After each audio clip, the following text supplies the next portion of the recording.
أعوذ بالله السميع العليم من الشيطان الرجيم بسم الله الرحمن الرحيم. Sourate 18, la caverne.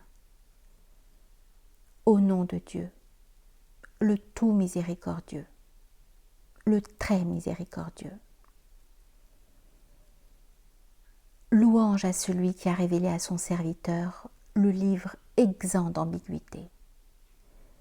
Livre tout de rectitude, afin de mettre les hommes en garde contre un châtiment terrible de sa part, et d'annoncer aux croyants qui œuvrent pieusement qu'une grande récompense leur est destinée. Un jardin où ils séjourneront à jamais. Et de mettre en garde ceux qui ont prétendu que Dieu s'était choisi un fils. De cela ils n'ont aucune connaissance, ni eux ni leur père. C'est une énormité sortie de leur bouche, et ils ne profèrent que des mensonges. Peut-être vas-tu te laisser miner par le chagrin en les poursuivant de ton zèle, s'ils refusent de croire à cette narration. Nous avons fait une parure de ce que nous avons disposé à la surface de la terre, en vue de les éprouver.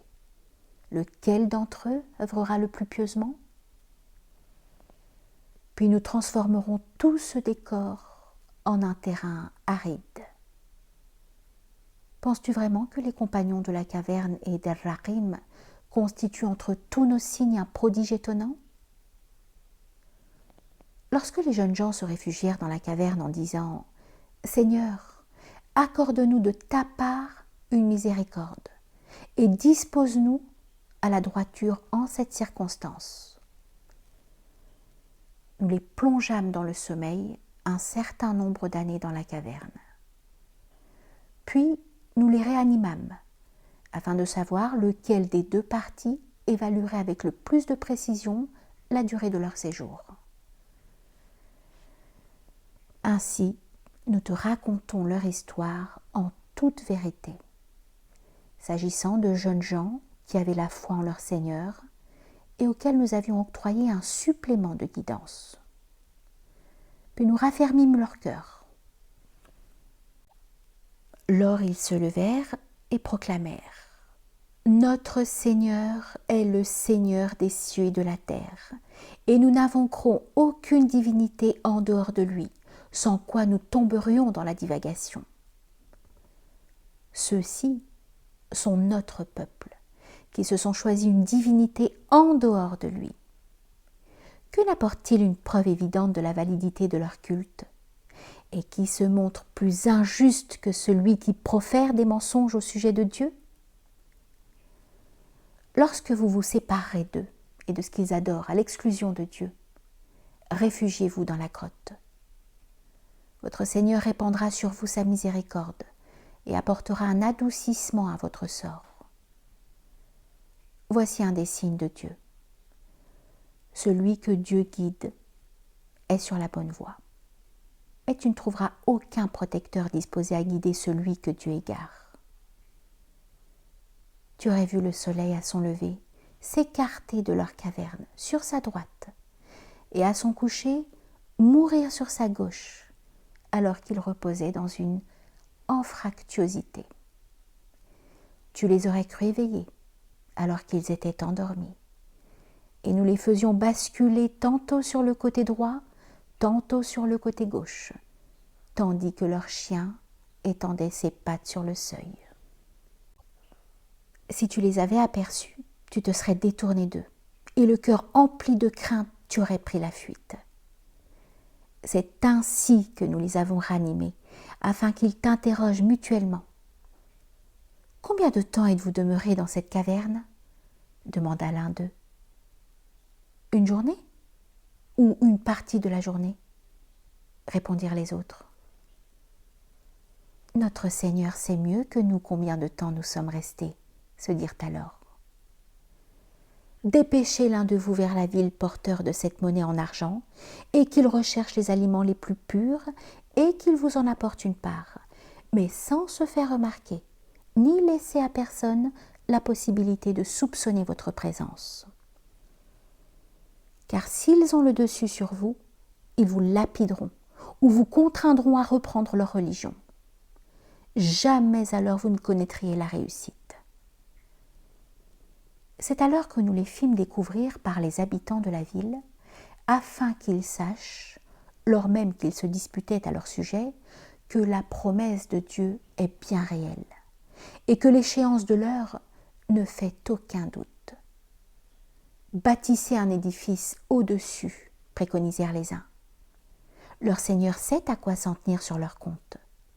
Construisons plutôt un oratoire à proximité, suggérèrent ceux dont l'avis prévalut. Commentaire.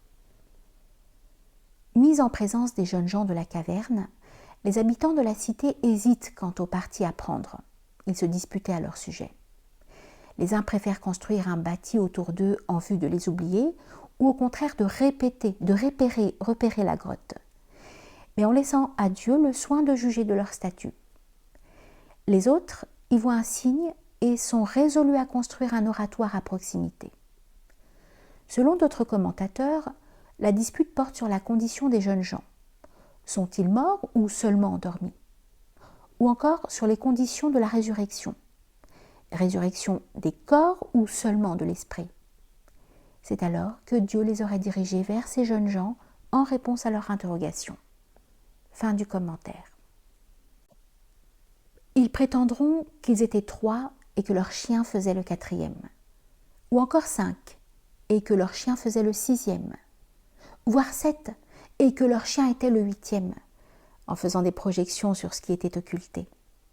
Dit « Mon Seigneur connaît leur nombre mieux que quiconque, et seul un petit nombre de gens le connaît. Aussi, ne discute pas avec les gens du livre de ce sujet, si ce n'est de façon superficielle, et ne les consulte jamais sur ces jeunes gens. Ne dis jamais d'une chose, certes, je ferai cela demain, sans rajouter, à moins que Dieu ne le veuille. Et remets-toi ton Seigneur en mémoire si tu viens l'oublier. Et dis, mon Seigneur va sans doute me guider vers quelque chose de plus probant que tout cela. Ils demeurèrent dans leur caverne 300 années auxquelles il faut ajouter 9 ans. Dis, Dieu sait mieux que quiconque combien de temps ils sont restés. Il possède la clé de ce qui est scellé, dans les cieux et sur la terre. Qui donc entend ou voit mieux que lui? Il n'a aucun protecteur en dehors de lui, et il n'associe personne à sa décision. Psalmodie ce qui t'a été révélé du livre de ton Seigneur, et tu ne trouveras aucun refuge en dehors de lui. Fais montre de patience en demeurant avec ceux qui invoquent leur Seigneur matin et soir, par désir de sa face. Et ne détourne pas d'eux ton regard en vue de rechercher les beautés de ce monde. Et n'obéis pas à celui dont nous avons rendu le cœur indifférent à notre souvenir, qui se conforme à ses passions et adopte un comportement laxiste. Dis, la vérité vient de votre Seigneur, que celui qui le veut croit, et que celui qui le veut soit mécréant.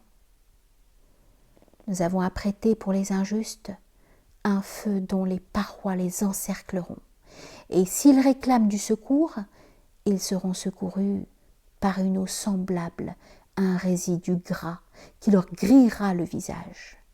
Quelle détestable boisson! Quelle funeste commodité! Nous ne négligerons rien de la rétribution de ceux qui auront œuvré selon l'excellence, ceux qui auront cru et pratiqué les œuvres pies. Ceux-là, les jardins d'Éden arrosés par des fleuves leur sont destinés. Accoudés sur des baldaquins, ils y seront parés de bracelets d'or et revêtus d'habits verts de soie et de velours. Quelle plaisante récompense!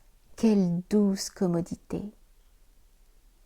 Donne-leur pour exemple l'histoire de ces 2 hommes. À l'un des 2, nous avions dispensé 2 jardins plantés de vignes et bordés de palmiers. Et nous avions disposé entre les arbres des céréales. Chacun de ces jardins produisait ses fruits sans le léser, fût-ce d'une grappe. Et nous avions fait jaillir un fleuve entre les deux. Si bien qu'il disposait d'une récolte abondante et qu'il dit à son compagnon au cours d'une conversation engagée avec lui, « Je dispose de plus de richesse et de puissance que toi, compte tenu de l'importance de mon clan. » Il pénétra dans son jardin et dit, se faisant ainsi du tort à lui-même, « Je ne pense pas que celui-ci puisse un jour disparaître. Je ne crois pas davantage à l'échéance de l'heure, et si je suis ramené auprès de mon Seigneur, le lieu où je retournerai sera préférable à ce jardin. » Son compagnon, poursuivant leur échange, lui dit, « As-tu renié celui qui t'a créé de terre, puis d'une goutte de sperme, puis qui a fait de toi un homme harmonieux? Quant à moi, Dieu est mon Seigneur, et je ne donnerai jamais à mon Seigneur le moindre associé. Que n'as-tu dit en entrant dans ton jardin, qu'il en soit fait selon la volonté de Dieu? Il n'est de force que par Dieu. S'il est vrai que j'ai moins de biens et d'enfants que toi, il se peut que mon Seigneur m'accorde mieux que ton jardin, et que du ciel il lui envoie une calamité qui le transforme en un terrain meuble, ou bien que son eau tarisse et que tu ne puisses jamais la retrouver. » Sa récolte fut en effet détruite.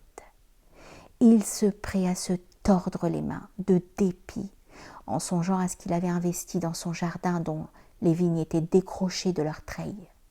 « Si seulement, se dit-il, je n'avais pas donné d'associé à Dieu. » Nulle faction ne put le soutenir en dehors de Dieu. Aussi ne reçut-il pas de secours. En de telles circonstances, on voit bien qu'il n'est de protection qu'en Dieu. Récompensant mieux que quiconque, il est garant de la meilleure issue. Donne-leur en exemple la vie de ce monde. Elle est comme une eau que nous faisons descendre du ciel et sous l'effet de laquelle les plantes s'en mêlent. Puis elles deviennent des herbes desséchées que les vents dispersent, et Dieu est omnipotent. Les richesses et les enfants constituent la parure de la vie de ce monde. Mais au regard du Seigneur, les œuvres pies dont les fruits demeurent à jamais sont plus méritoires et davantage porteuses d'espérance. Le jour où nous mettrons les montagnes en branle, où tu verras la terre totalement nivelée et où nous les rassemblerons sans omettre personne, ils seront présentés en rang devant leur Seigneur. Ainsi vous êtes venus à nous, tels que nous vous avions créés la première fois, alors que vous prétendiez que nous ne vous fixerions pas de rendez-vous. Alors, on leur présentera le livre de leurs œuvres, et tu verras les criminels apeurés à l'idée de ce qu'il contient. « Malheur à nous !» diront-ils. « Pourquoi ce registre cerne-t-il tous les péchés, capitaux ou véniels, qu'ils passent en revue ?» Ils trouveront leurs œuvres présentées sous leurs yeux, et ton Seigneur ne lésera personne. Et lorsque nous enjoignîmes aux anges de se prosterner devant Adam, ils s'exécutèrent, exception faite d'Iblis, qui était un djinn et qui se déroba à l'ordre de son Seigneur. Les prendrez-vous, lui et sa postérité, pour alliés, tout en m'excluant alors qu'ils sont vos ennemis? Ah, quel échange détestable consentent les iniques! Je ne les ai pourtant pas fait assister à la création des cieux et de la terre, ni même à leur propre création, et je ne suis pas disposée à choisir des auxiliaires parmi les fourvoyeurs. Le jour où Dieu dira « Appelez donc ceux que vous prétendiez être mes associés », ils les appelleront, mais ils n'obtiendront aucune réponse, car nous aurons placé entre eux un abîme. Voyant le feu, les criminels réaliseront qu'ils vont y entrer sans pouvoir trouver d'échappatoire. Nous avons pourtant développé dans ce Coran toutes sortes d'exemples pour les hommes. Mais nul n'est plus chicanier que l'homme. Rien n'empêche les hommes de croire et de demander pardon à leur Seigneur une fois que la direction leur a été donnée, si ce n'est que le supplice destiné traditionnellement aux anciens va s'abattre sur eux, ou que le châtiment va les prendre de face. Nous n'envoyons les prophètes qu'en vue d'annoncer la bonne nouvelle et de mettre les hommes en garde. Mais les mécréants avancent des arguments fallacieux afin de contrer la vérité en prenant nos signes et nos avertissements pour objet de leur raillerie. Qui donc est plus injuste que celui qui se détourne des signes de son Seigneur, malgré le rappel qui lui en a été fait, en oubliant ce que ses mains ont commis? Nous avons recouvert leur cœur d'un voile et frappé leurs oreilles de surdité, afin qu'ils ne comprennent rien. Aussi, tu auras beau les convier à la guidance, ils ne trouveront jamais leur chemin. Et malgré ce, ton Seigneur est pardonneur et tout de miséricorde. S'il leur en tenait rigueur pour ce qu'ils ont commis, il aurait sans doute précipité leur châtiment. Cependant, un rendez-vous leur est fixé auquel ils ne pourront échapper. Toutes ces cités antiques, nous les avons anéanties lorsqu'elles se sont comportées injustement, et nous avions fixé un terme à leur disparition. Et quand Moussa eut dit à son serviteur, « Je n'aurai de cesse que je n'atteigne le confluent des deux mers, dû-je marcher des années. » Parvenus au confluent des deux océans, ils oublièrent leur poisson qui reprit librement son chemin dans la mer.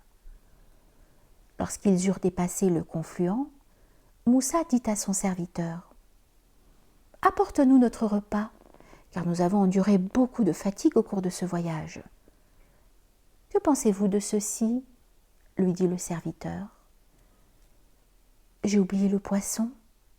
Alors que nous nous abritions près du rocher, seul le diable a pu me faire oublier de m'en souvenir. » Et il a repris son chemin vers la mer, comme par enchantement. « C'est cela même que nous recherchons, » dit alors Moussa. Et ils rebroussèrent chemin en marchant sur leurs propres traces. Ils trouvèrent alors un de nos adorateurs, auquel nous avions accordé une miséricorde et enseigné une science venant de nous. « Puis-je te servir ?» lui demanda Moussa, « afin que tu m'enseignes en partie la guidance qui t'a été communiquée ? »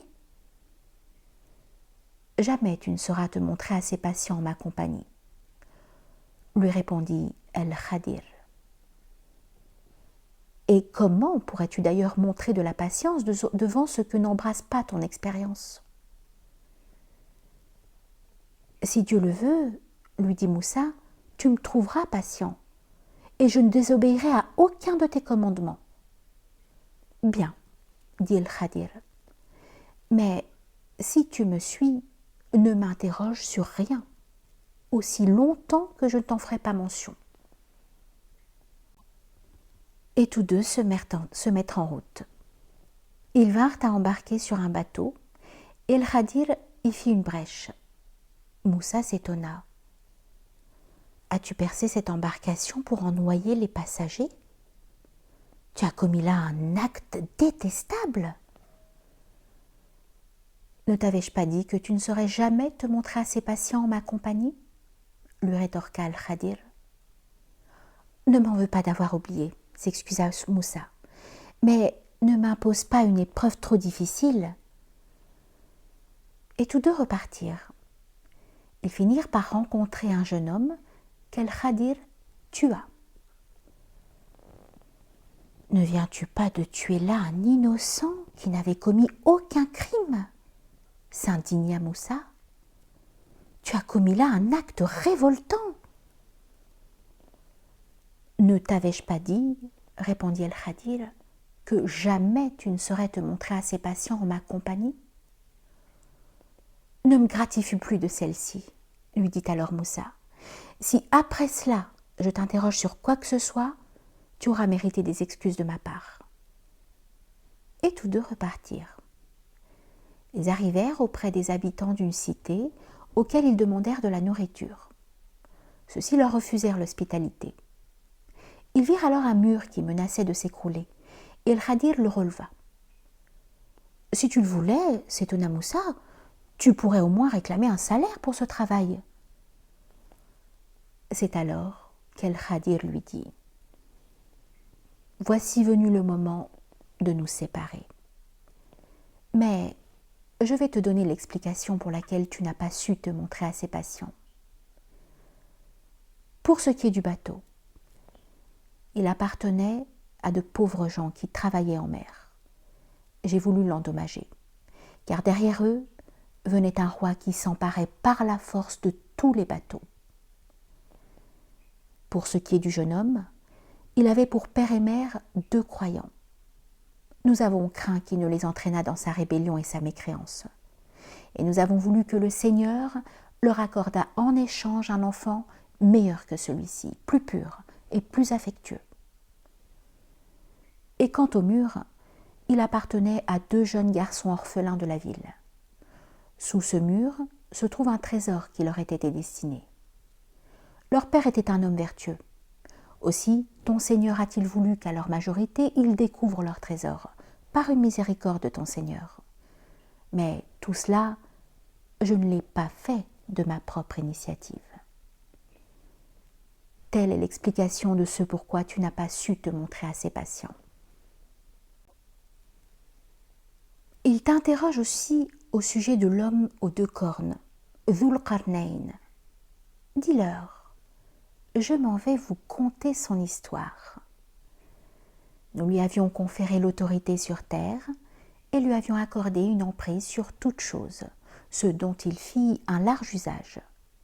Jusqu'à ce que, parvenu au couchant du soleil, il s'aperçut que celui-ci disparaissait dans une source bouillonnante, auprès de laquelle il découvrit une peuplade. « Ô Dhul Qarnayn » lui dîmes-nous, « soit tu les châtieras, soit tu les traiteras avec bienveillance. » « Pour ce qui est des injustes, répondit-il, nous les châtierons. Puis ils seront ramenés auprès de leur Seigneur, qui leur infligera un supplice abominable. Quant à ceux qui ont cru et pratiqué les œuvres pies, ils auront une magnifique récompense en guise de rétribution, et quant à nous, nous leur faciliterons la tâche. » Puis il emprunta une autre voie, et finit par arriver au levant, où il s'aperçut que le soleil se levait sur une peuplade à laquelle nous n'avions donné aucun moyen de s'en protéger.